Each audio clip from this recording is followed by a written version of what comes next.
Bulldozer চালিয়ে এবার বীরভূমের রামপুরহাটের জাতীয় সড়কের জমি জবরদখল মুক্ত করার কাজ শুরু করেছে কেন্দ্রীয় সরকার। কেন্দ্রীয় সংস্থা জাতীয় সড়ক কর্তৃপক্ষ শুক্রবার বুলডোজার নামিয়ে বীরভূম জেলা পুলিশের সাহায্যে রামপুরহাটে 14 নম্বর জাতীয় সড়কের দুই ধারে থাকা অবৈধ, অস্থায়ী এবং স্থায়ী দখলদারি উচ্ছেদের কাজ চলেছে।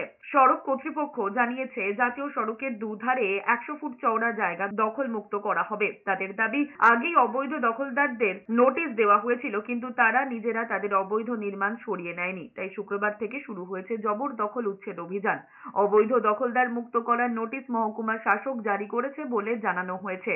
সরকারি জমিতে অবৈধ দখলদারি উচ্ছেদে 1 মাস সময় দেওয়ার কথা বৃহস্পতিবার ঘোষণা করেছিলেন রাজ্যের মুখ্যমন্ত্রী মমতা বন্দ্যোপাধ্যায়। তারপরেও কেন শুক্রবার জাতীয় সড়কের দুধারের জবরদখল মুক্ত করার কাজ শুরু করেছে কেন্দ্রীয় সংস্থাটি, তা নিয়ে উঠেছে প্রশ্ন। কি বলা আছে বলে আমরা এইটাই করে খাচ্ছিলাম, এটাই আমাদের ছিল। এবার এইটা আমরা ভেঙে দিলাম, আমরা এখন ছেলে পিলে কী করে খাবো, এটাই চিন্তা।